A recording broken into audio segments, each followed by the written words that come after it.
जिले की हर खबर सबसे पहले आप तक पहुंचाने का वादा, बस यही है एक इरादा।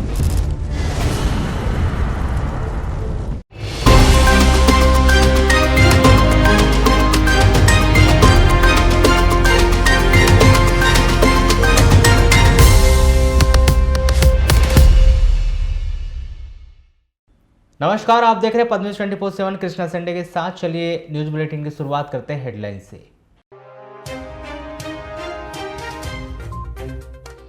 लामता के महाकापटा बीट में वन विभाग ने करवाई अंधाधुंध कटाई। हजारों बांस कटाने में सहायक परिक्षेत्र अधिकारी निभा रहे अहम भूमिका।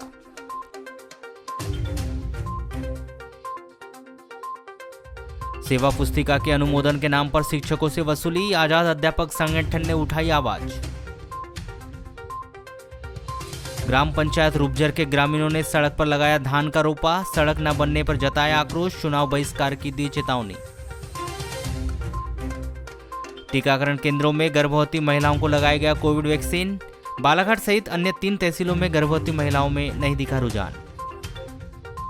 वारासिवनी के हरिओम गिफ्ट सेंटर में चोरी। कियोस्क सेंटर का ताला तोड़ने का भी असफल प्रयास। जांच में जुटी पुलिस।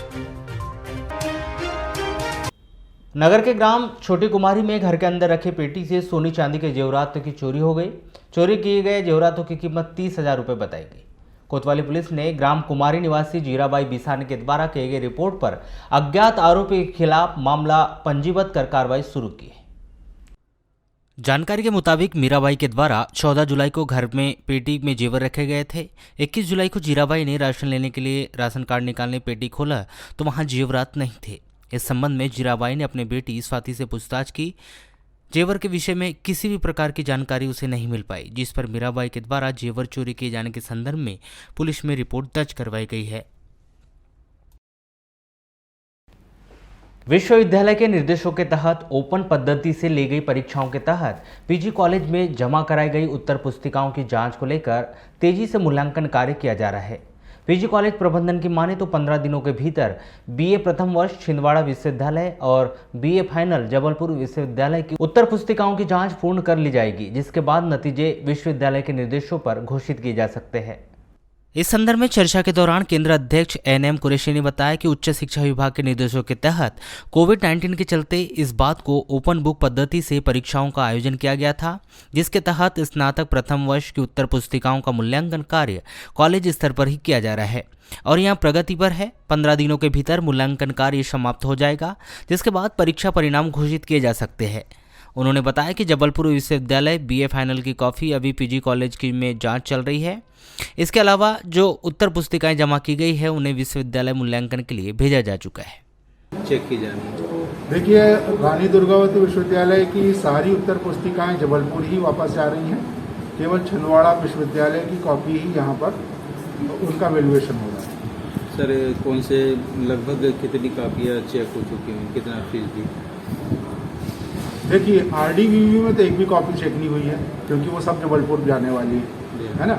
और छिंदवाड़ा यूनिवर्सिटी के जो केंद्राध्यक्ष हैं प्रोफेसर विजयवार सर हैं, तो अभी जैसी मेरी जानकारी उसके हिसाब से BSc first year, BA first year और बीकॉम फर्स्ट ईयर की कॉपी जो संबंधित प्रोफेसर्स हैं वो उसको चेक कर रहे हैं। और जहाँ तक मेरे ख्याल है 4 दिन में सब चेक हो गए, उनके नंबर अपलोड हो गए। तो सर, ये रिजल्ट कब तक घोषित होगा? ऐसी कोई रिजल्ट तो विश्वविद्यालय घोषित करता है, लेकिन मुझे ऐसा लगता है 15 दिन में हो जाएगा। बैयर क्षेत्र में आसमानी बिजली गिरने से एक 12 वर्षीय बालक और एक महिला की मौत हो गई। 23 जुलाई को यह घटना बैयर और बिरसा थाना क्षेत्र के अंतर्गत हुई। मृतक बालक मानेश्वर यादव ग्राम सुखतरा बिरसा और निर्मलाबाई विश्वकर्मा ग्राम सलगट बैयर निवासी है। 23 जुलाई को दोनों घटना कृषि कार्य के दौरान हुई। प्राप्त जानकारी के अनुसार 23 जुलाई को 3 बजे करीब निर्मलाबाई अपने भांजे लालचंद और बेटे कपिल के साथ अपने खेत में कृषि कार्य कर रहे थे। इस दौरान तेज बारिश होने पर तीनों खेत में बनी झोपड़ी में चले गए और बैठे हुए थे। तभी आसमानी बिजली गिरने से तीनों झोपड़ी में ही बेहोश हो गए। कुछ देर बाद लालचंद और कपिल को होश आया, किंतु निर्मलाबाई को होश नहीं आया। निर्मलाबाई को तुरंत ही बैयर के अस्पताल ले गए, जहां पर उसे मृत घोषित कर दिया गया। वाराणसी के कटंगी मार्ग पर पंजाब नेशनल बैंक के पीछे स्थित हरिओम गिफ्ट सेंटर में गुरुवार की रात में अज्ञात चोरों के द्वारा ताला तोड़कर चोरी की गई। वहीं इस दुकान के सामने स्थित कियोस्क सेंटर के ताले को तोड़ने का प्रयास किया गया। प्राप्त जानकारी के अनुसार प्रतिदिन की तरह हरिओम गिफ्ट सेंटर के संचालक देवनलाल मेश्राम रात्रि 8 बजे अपनी दुकान बंद कर घर चले गए थे। तभी उन्हें सूचना प्राप्त हुई कि उनकी दुकान का ताला टूटा हुआ है। तत्काल वे मौके पर पहुंचे। उन्होंने इस घटना की जानकारी पुलिस को दी। चोरी की इस घटना में 80,000 रुपये काउंटर से गायब कर दी गए। श्री मेश्राम के द्वारा थाने में लिखित शिकायत की गई। वहीं मामले को संज्ञान में लेकर पुलिस के द्वारा आवश्यक कार्रवाई की जा रही है। मेरे को सुबह कॉल आया, एक अनिल डॉक्टर साहब है, उन्होंने फ़ोन किया, बोले भैया आपकी दुकान का शटर टूट गया है। तो मैं घर से आज देखा तो सही में शटर टूटा हुआ था, मतलब ताला टूटा हुआ था, शटर टूटा हुआ था। इसमें से फिर 100 डायल को फ़ोन किए, वो लोग आया, फिर उठा के देखे तो काउंटर खुले हुए थे, केस कहना चाहिए गायब था। कितना चोरी हुआ लगभग? लगभग 80,000। कितने बजे दुकान बंद की थी आपने? 8 बजे। 8 बजे। और कुछ सामान चोरी हुआ? नहीं, सामान दूसरा कुछ चोरी नहीं। रूपझर के अंतर्गत बैयर रोड में 12 जुलाई को महेश नेवारे भटेरा चौकी निवासी के साथ मारपीट कर लूटपाट की घटना को अंजाम देने वाले उसके 2 दोस्तों पर पुलिस ने हत्या का प्रयास व लूटपाट किए जाने का मामला दर्ज किया है। आपको बताया कि महेश के 2 दोस्त नितिन यादव और गोपाल पराते ने पत्थर और डंडे से बेरहमी पूर्वक मारकर उसे घायल कर दिया था, जिसका इलाज गोंदिया के प्राइवेट हॉस्पिटल में चल रहा है। वहीं परिजनों के द्वारा 21 जुलाई को रिपोर्ट दर्ज किए जाने के बाद पुलिस के द्वारा दोनों आरोपियों पर अपराध दर्ज किया गया है और उनकी सरगर्मी से तलाश की जा रही है। इन आरोपियों के द्वारा महेश से उसके पास रखे रुपए, मोटरसाइकिल और अन्य दस्तावेज लूट कर फरार हो गए थे। यह दोनों आरोपी महेश के साथ मलाजखंड जाने निकले थे। उसी दौरान आरोपियों ने इस घटना को अंजाम दिया था। शासन के निर्देशों के तहत आज से निर्धारित टीकाकरण केंद्रों में गर्भवती महिलाओं को कोविड वैक्सीन के टीके लगाए गए। वैक्सीनेशन प्रक्रिया को बेहतर तरीके से अंजाम दिए जाने को लेकर स्वास्थ्य विभाग के द्वारा तमाम वैक्सीनेशन सेंटरों में व्यापक व्यवस्था की गई थी, लेकिन बालाघाट सहित अन्य तहसीलों में वैक्सीनेशन को लेकर गर्भवती महिलाओं में ज़्यादा रुझान नजर नहीं आया। परसवाड़ा, खैलांजी सहित बालाघाट में भी वैक्सीनेशन सेंटर में गिनती की गर्भवती महिलाओं के द्वारा टीके लगवाए गए। हालांकि कुछ सेंटरों में वैक्सीनेशन को लेकर गर्भवती महिलाओं में काफ़ी जागरूकता भी दिखाई दी। कटंगी, लालबरा क्षेत्रों में स्थित वैक्सीनेशन सेंटर में आधा सैकड़ा से अधिक गर्भवती महिलाओं ने बिना झिझक के टीके लगवाए। यदि बालाघाट वैक्सीनेशन सेंटर की बात करें तो दोपहर तक महज 13 महिलाओं ने वैक्सीन का प्रथम डोज लिया। यही हालात परसवाड़ा, खैलांजी सहित अन्य वैक्सीनेशन सेंटर में भी नजर आए। अभी तो ये है कि 12:30 तक तो जो रिपोर्ट देखी जाए तो उसमें वाराणसी है। वाराणसी हमारा अभी तक 80 महिलाओं को लग चुका है और गर्भवती महिलाओं में ऐसा है कि इसमें प्रोटोकॉल भी थोड़े ज़्यादा है और भीड़ भाड़ इसमें हम बढ़ा नहीं सकते। तो इसमें हमारा भी ये प्रयास है कि जितनी भी गर्भवती महिलाएं हैं ये सभी ट्यूसडे एंड फ्राइडे लगना है, तो भीड़ भाड़ न करते हुए सेक्टर वाइज अप्रोच करते हुए एक सेक्टर में जितनी गर्भवती महिलाएं हों उसी को हम सेक्टर वाइज अप्रोच करते हुए जिस सेक्टर में हम उसका डे डिसाइड करें उसी सेक्टर में उसको प्रयास है लगाया। नहीं, गर्भवती महिलाओं में डर तो है, आपकी बात सही है और फीवर आने की कोविशील्ड में संभावना रहती भी है। कोवैक्सीन हम दे रहे हैं, कोवैक्सीन में फीवर नहीं आता, लेकिन इसमें अभी शासन ने एक नई व्यवस्थाएँ बनाई हैं। इसमें एक हमारा सुमन हेल्प डेस्क होती है। सुमन हेल्प डेस्क के माध्यम से पूरे 20 डेज जितनी भी महिलाओं का वैक्सीनेशन होता उनकी हमें मॉनिटरिंग करना है। तो मॉनिटरिंग किया जाया था और मॉनिटरिंग के पश्चात देखा जाया था फीवर आया जो आया तो उसमें क्या हम उसका ट्रीटमेंट है क्या है। हालांकि ऐसे कुछ इंसिडेंट्स अभी तक हुए नहीं है। अच्छा, जैसे कि आज से जो है गर्भवती महिलाओं को टीकाकरण लगाया जा रहा है, क्या स्थिति है अभी टीकाकरण के? तो आ रही है महिलाएं लोग लगाने के लिए, अभी तक 9 महिलाएं हो गई हैं। तो क्या लगता है जिस तरीके का रुझान होना चाहिए महिलाओं में वो नज़र नहीं आ रहा है, क्या वजह मानते हैं? अब ये भी हो सकता है कि अभी थोड़े देर से आए क्योंकि सुबह महिलाएं आ नहीं पाती हैं, थोड़ा सा यहाँ का टाइम है उनको अपने घर के काम। अच्छा, ऐसी कोई महिलाएं हैं जिनने परामर्श लिया है लेकिन टीका नहीं लगवाया है, ऐसी कोई?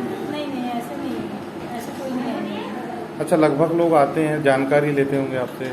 हाँ, जानकारी लेके जाते हैं और लगाते हैं कि जानकारी लेने के बाद जितने लोग आए हैं तो लगाए हैं हम लोग। अच्छा, वहीं सामुदायिक स्वास्थ्य केंद्र लालबर्रा में शासन के निर्देश के अनुसार गर्भवती महिलाओं के लिए कोविड वैक्सीनेशन शिविर का आयोजन किया गया, जिसमें गर्भवती महिलाओं के स्वास्थ्य परीक्षण के उपरांत ही उन्हें पंजीयन कर वैक्सीन लगाई गई।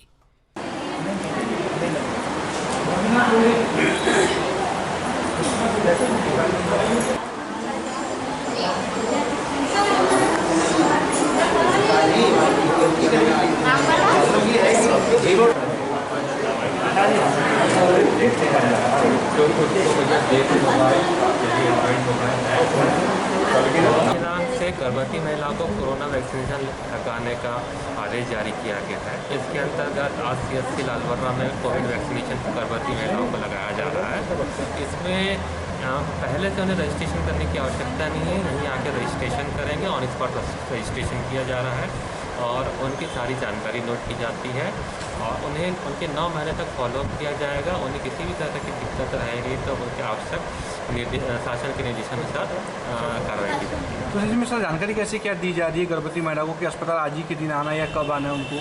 आशा के माध्यम से आज हमने ANC गर्भवती महिलाओं को कोविड वैक्सीनेशन लगवाने के लिए बुलाया था।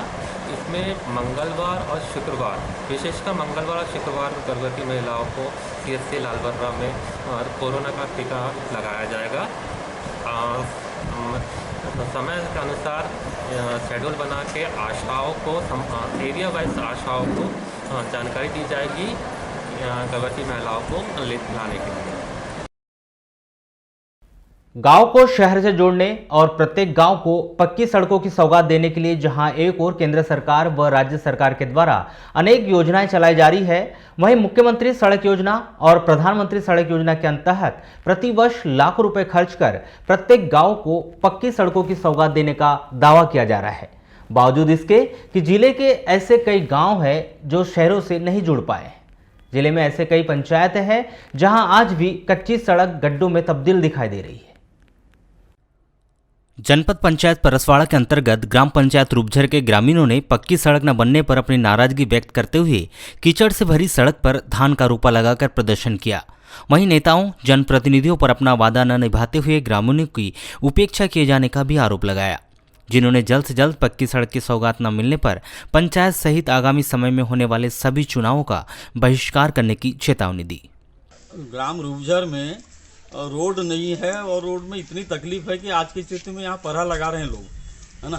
यहाँ से हुड्डी टोला ग्राम भी पड़ता है, वहाँ की भी आबादी है, वहाँ बैगा बसाहट भी है और रूपझर बस्ती पूरी की पूरी कीचड़ से सनी हुई है। बरसात में 4 महीना हम लोगों को कितनी तकलीफ जाती है। जनप्रतिनिधियों को भी अवगत कराया गया, सांसद महोदय को, विधायक महोदय को, मंत्री जी को, सबको अवगत करा दिया गया है मौखिक रूप से, आवेदन करके, व्यक्तिगत रूप से जाकर आमने सामने बात करके भी, पर कोई सुनवाई नहीं हो रही है। अतः समस्त ग्रामीणों का ये निर्णय है कि आने वाले समय में किसी भी प्रकार का चुनाव होता है तो यहाँ पर चुनाव का बहिष्कार किया जाएगा, समस्त चुनावों का। और ऐसा भी न हो कि बालाहाट वैहर जो हाईवे रोड है एक दिन पूरा गांव रोड पर बढ़ जाएगा। ये स्थिति है। कई दुर्घटनाएं हो गई, कई लोगों के हाथ पैर टूट गए गिरने से मोटरसाइकिल में। जरा भी पानी आता है तो पूरी बस्ती की रोड जो है पूरी बर्बाद हो गई है। परा लगाएं दिख ही रहा है आपको सबको। ये बताइए कितने किलोमीटर की रोड है ये? ये 2.5 किलोमीटर। 2.5 किलोमीटर की। हाँ। सांसद महोदय को दिए थे आपने? सांसद महोदय को भी दिए हैं। उनने व्यक्तिगत रूप से बोला भी कि अपनी तरफ से अपना फंड देंगे या कहीं से भी करवाएंगे बोलते हैं, सभी बोलते हैं कि हो जाएगा, पर हो नहीं रहा है। ये तो अब ऐसा है पूरे गाँव। विगत 5 वर्षों से ग्रामीणों के साथ में भी कलेक्टर ऑफिस, मंत्री जी के ऑफिस, तमाम जितने कार्यालय हैं रोड की समस्या को लेके गए, लेकिन आज दिनांक तक सिर्फ आश्वासन ही मिला। देखिए रोड की हालत क्या है। आज किसी डिलीवरी पीरियड की कोई महिला जाए तो उसके लिए गाड़ी नहीं निकलती, गाड़ियां फंस जाती, बड़ी तकलीफ है। इससे शासन को हमने कई बार अवगत कराया, कलेक्टर साहब को भी अवगत कराया। पंचायत से प्रस्ताव दिए? पंचायत से प्रस्ताव दिए। ये कौन सा विभाग की रोड है? ये RES की मुख्यमंत्री ग्रामीण सड़क योजना से रोड पहले बनी है। अच्छा, इसके पहले और राशि इसकी सैंक्शन हुई थी, स्वीकृत हुई थी? इसके बारे में जानकारी नहीं है। इसके बारे में जानकारी हुई थी जब तुम काम मुख्यमंत्री का बोर्ड लगा हुआ था, मगर काम हुआ एक बार। अच्छा, उसके बाद तो काम ही नहीं हुआ, 10 साल करीबन हो गए। कितनी राशि स्वीकृत हुई थी ना इससे पहले? राशि स्वीकृत हुई। वो राशि कहाँ है? अब इसके बारे में जानकारी आपको जानकारी नहीं है। लगभग कितने साल पूर्व हुई थी स्वीकृत? ये लगभग 10 साल पहले। 10 साल पहले स्वीकृत हुई। पंचायत एवं ग्रामीण विकास विभाग के अधिकारी कर्मचारी के द्वारा की जा रही अनिश्चितकालीन हड़ताल शुक्रवार को दूसरे दिन भी जारी रही। अधिकारी कर्मचारी संयुक्त संघर्ष मोर्चा के बैनर तले किए जा रहे इस हड़ताल में 17 संगठन शामिल है। पंचायत एवं ग्रामीण विकास विभाग का पूरा अमला हड़ताल पर होने से जिला पंचायत, जनपद पंचायत और ग्राम पंचायत के कार्य पूरी तरह से प्रभावित हो रहे हैं। आपको बताएं कि ग्रामीण स्तर पर समस्त योजनाओं का क्रियान्वयन ग्राम पंचायत के माध्यम से किया जाता है। ग्राम पंचायत में कार्य करने वाले सचिव, रोजगार सहायक हड़ताल पर होने के कारण जिले के 95% ग्राम पंचायतों का ताला नहीं खुल पाया है। वहीं यह भी जानकारी सामने आई है कि जिले के बड़ी ग्राम पंचायतों जहां पंचायत स्तर पर बाबू पदस्थ है, उन ग्राम पंचायतों में बाबू के माध्यम से ऐसे इक्का दुक्का ग्राम पंचायतों का ताला तो खुला, लेकिन शासकीय कार्य नहीं हो पाए। इसमें पंचायत विभाग अंतर्गत जो जिला, जनपद और ग्राम पंचायत के माध्यम से जितने भी विभागों के माध्यम से काम होते थे वे सारे कार्य प्रभावित हो रहे हैं। चूंकि हमारा अत्यधिक काम जो है पंचायत विभाग में ग्राम पंचायत स्तर का अमला करता है। चूंकि यहाँ पे सचिव, रोजगार सहायक सारे बैठे, तो ग्राम पंचायत स्तर पे चाहे मनरेगा हो, पेंशन का काम हो, खाद्यान्न पर्ची का काम हो, शौचालय का काम हो, पीएम आवास का काम हो या किसी भी योजना का काम हो, जो ग्राम पंचायत के माध्यम से होता है वे सारे कार्य जो है बाधित हो रहे हैं। फिलहाल अगर बालाघाट की बात करें तो यहाँ पे तो सभी पंचायतें जो जितनी भी 669 या 90 पंचायतें हैं, उन सभी पंचायतों में ताले लगे हैं। किसी भी पंचायत का कोई भी व्यक्ति जो है कार्य नहीं कर रहा है। एक तरफ जहां जिला पंचायत और जनपद पंचायत का पूरा अमला हड़ताल पर है, यहां तक कि कर्मचारियों के कमरे के ताले नहीं खुले, लाइट तक नहीं जलाई गई और जनपद कार्यालय सूना पड़ा है। इसके बावजूद भी जनपद सीईओ के द्वारा बताया जा रहा है कि जो भी व्यक्ति जनपद में कोई काम लेकर आ रहा है उसकी समस्या का निराकरण यथासंभव किया जा रहा है। लालबारा के शासकीय उत्कृष्ट उच्चतर माध्यमिक विद्यालय में 23 जुलाई को शासन के द्वारा वर्ष 2013-14 से वर्ष 2020-21 तक छात्र छात्राओं को प्रदान की गई समेकित छात्रवृत्ति के सत्यापन हेतु संकुल प्राचार्यों की कार्यशाला आयोजित की गई। यह कार्यशाला जिला शिक्षा अधिकारी बालाघाट, सहायक संचालक गिरधारी नाइक सहित सभी संकुल प्राचार्य शामिल हुए। इस कार्यशाला में संकुल प्राचार्य से छात्रवृत्ति वितरण संबंधी जानकारी एकत्रित की गई एवं समेकित छात्रवृत्ति की स्वीकृति व वितरण संबंधी शासन से प्राप्त प्रपत्रों की जानकारी देकर प्रपत्रवार जानकारी बनाने के निर्देश दिए गए। मध्य प्रदेश लोक सेवा आयोग इंदौर के द्वारा राज्य सेवा एवं राज्य वन सेवा प्रारंभिक परीक्षा 25 जुलाई को आयोजित की जा रही है, जिसके लिए बालाघाट जिले में कुल 27 परीक्षा केंद्र बनाए जा रहे हैं। इन 27 परीक्षा केंद्रों में कुल 10,264 परीक्षार्थी बैठेंगे। वहीं लोक सेवा आयोग के निर्देशों के तहत संभावित 220 कोविड अभ्यर्थियों के लिए बालाघाट जिले में 2 परीक्षा केंद्र अतिरिक्त बनाए जा रहे हैं। कलेक्टर दीपक आर्य ने जिले में इस परीक्षा के सुव्यवस्थित संचालन के लिए कलेक्टर कार्यालय में कंट्रोल रूम बनाकर उसमें 5 कर्मचारियों की ड्यूटी लगाई गई है। वन विभाग के निर्देशों के तहत आज रेंजर कॉलेज में वन रक्षक 2020-21 बैच के प्रशिक्षणार्थियों के परीक्षा का आयोजन किया गया, जिसमें बालाघाट जिले के करीब आधा सैकड़ा प्रशिक्षणार्थियों ने इस परीक्षा में शामिल हुए। यह परीक्षा का आयोजन 15 जुलाई से 31 जुलाई के बीच किया जाना है। इस संदर्भ में चर्चा के दौरान परीक्षा केंद्र व्यवस्थापक दिलीप बांगरे ने बताया कि वन रक्षकों को 6 महीने वर्चुअल ट्रेनिंग दी गई थी, जिसको लेकर 15 जुलाई से परीक्षा का आयोजन किया गया, जिसमें प्रशिक्षणार्थियों के द्वारा वन विभाग से संबंधित विषयों का पर्चा हल किया जा रहा है। वन क्षेत्रपालों का प्रशिक्षण बंद है, तो वन रक्षकों का प्रशिक्षण हमारे यहाँ पर 2014 से 16 से चालू हुआ था, किंतु कोरोना की वजह से अभी 1.5 साल से बंद था। अभी हमारी पहली बैच 2020 और 2021 के लिए आरंभ हुई है 1 फरवरी से। इस पहली बैच में 6 माह का हमारा वन रक्षकों का प्रशिक्षण होता है। इस प्रशिक्षण में हमारे यहाँ पर बालाघाट, छिंदवाड़ा, जबलपुर, भोपाल और वन विकास निगम के 50 बच्चे हैं कुल। तो इनका हमने वर्चुअल ट्रेनिंग दी है 6 माह तक। तो इनका बैच 1 फरवरी से चालू होकर 31 जुलाई तक था। तो इनके अब ये फाइनल एग्ज़ाम चल रहे हैं। ये 15 तारीख से चालू हुए हैं परीक्षाएं, 31 जुलाई तक चलेगी।